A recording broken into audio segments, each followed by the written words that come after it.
Hello and welcome to শিল্প সমগ্র again. অষ্টমীতে বানাচ্ছি, নবমীতে আশা করি আপলোড করে দেব। জল রঙের দুর্গা পোর্ট্রেচার স্টিল লাইফ এঁকেছি, দেখেছো? আমি কৃষাণু। আজকের ক্লাসে কথা মতো কানের শেডিং আঁকি। বেসিক লেইন বা আউটলাইন ও শ্যাডো ম্যাপিং, এটা একটা কনসেপ্ট বা প্রসেস বা ছায়ার আকার এঁকে 3 ডাইমেনশনাল ভ্যালু স্কেচ করব।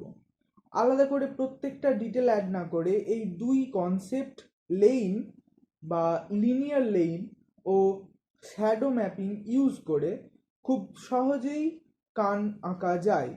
কান কেন, যে কোনো বস্তুই 3 ডাইমেনশনালে আঁকা যায়। প্রথমে লেইন বা outline part, basic shape design ও তাকে ভেঙে জটিল প্লেন চেঞ্জ ও 3D ফর্ম ক্রিয়েট করতে হয়। পুরো কানের আকার ও পার্সপেক্টিভ প্রথমেই ঠিকভাবে কম্পোজিট করে নিতে হবে, যাতে পরে ছায়া ও হাইলাইট অ্যাড করতে প্রবলেম না হয়। এবারে শ্যাডো ম্যাপিং। প্রথমেই লাইট সোর্স ঠিক করে নিই।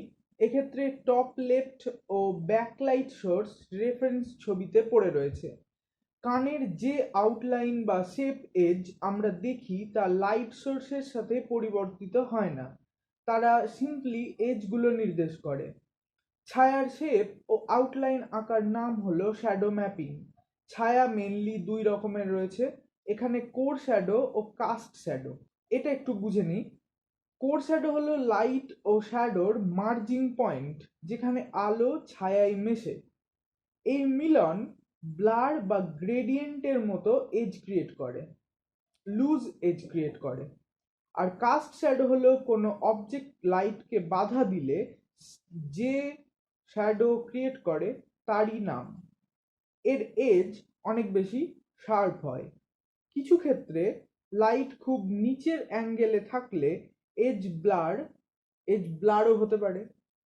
সো ছায়ার আকার এবং এজ এই শ্যাডো ম্যাপিং পর্যায়ে এঁকে নিতে হবে। পরের কাজ খুব ইজি। এই আউটলাইন অনুযায়ী শ্যাডো কালার ফিল করব। রিফ্লেক্টেড লাইট এই পর্যায়েই এঁকে নেব। প্রশ্ন উঠছে, রিফ্লেক্টেড লাইট তো লাইট, আমরা শ্যাডো কালারে কেন আঁকছি? খুব ইম্পর্টেন্ট কোশ্চেন।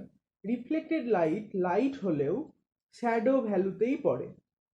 একমাত্র খুব রিফ্লেক্টিভ অবজেক্ট, জল বা ধাতুর কোনো বস্তু ইত্যাদির উপরেই রিফ্লেক্টেড লাইট উজ্জ্বল হয় এবং তার হাফ টোন বা মিড টোনটা অনেক বেশি কম উজ্জ্বল হয়। বাকি বস্তুর ক্ষেত্রে এটা শেড, টিন্ট নয়। মনে রাখবে, ডার্কেস্ট লাইট ব্রাইটেস্ট ডার্কের থেকে লাইটার বা ব্রাইটার হয়। তাই রিফ্লেক্টেড লাইট আঁকার জন্য পাশে আরো ডার্ক ইউজ করে এটা প্রকাশ করতে হয়, লাইট শেড দিয়ে নয়। বা ইরেজার দিয়ে মুছে দিয়েও কিন্তু এটা করা উচিত নয়। তার কারণ হচ্ছে, যখন আমরা ইরেজার দিয়ে মুছে দেবো তখন সেই অংশটা লাইট বলে আমরা রেজিস্টার করতে পারি, কিন্তু এটা তো আদতে লাইট নয়, এটা ছায়ার মধ্যেই পড়বে। বারবার বলছি, এটা মনে রাখবে, রিফ্লেক্টেড লাইট ছায়ার পার্টে পড়ে। এটা করলে ওই পার্টটা লাইট পার্টে চলে আসবে, শ্যাডোতে থাকবে না। আমাদের উদ্দেশ্য হবে রিফ্লেক্টেড লাইটের চারপাশে আরো ডার্ক ও ব্রাইট হাইলাইট ইউজ করে একে প্রকাশিত করা। সো হাফ টোনের থেকে রিফ্লেক্টেড লাইট ডার্ক আঁকবে। এবারে কিছু অক্লুশন শ্যাডো। এটা আবার কি? কার্ভড নিচু অংশে যে ছায়া পড়ে তাকে অক্লুশন শ্যাডো বলা হয়। আরো সহজ করে, আলো পুরো মাত্রায় বাধা পেয়ে কোনো হলো স্পেস ক্রিয়েট করলে সেখানে অক্লুশন শ্যাডো তৈরি হয়। এটা এক ধরনের ফেক ইনডিরেক্ট শ্যাডো, যা অন্ধকার শূন্যতা বোঝায়। ড্রয়িংয়ে এই ফিচারগুলি অ্যাড করলে তবেই 3D আঁকা ইজি হয়। লাস্ট স্টেপ, কিছু হাফটোন ও হাইলাইট অ্যাড করা। হাফটোন হলো অবজেক্টের নিজস্ব রঙের টোন। এটা রিফ্লেক্টেড লাইটের চেয়ে লাইট টিন্ট হবে। যেখানে আলো ডিরেক্ট হিট করছে সেখানে হাইলাইট স্পট তৈরি হয়। খুব চকচকে বস্তুতে এর মাত্রা ও আকার বিস্তৃত হতে পারে, কিন্তু আমি এখানে আঁকছি মানুষের স্কিন, যা লেস রিফ্লেক্টিভ, ফলে ছোট্ট ডট বা লাইন দিলেই যথেষ্ট। হাইলাইট বোঝানো যেতে পারে। বেশি মাত্রায় হাইলাইট অ্যাড না করাই শ্রেয়।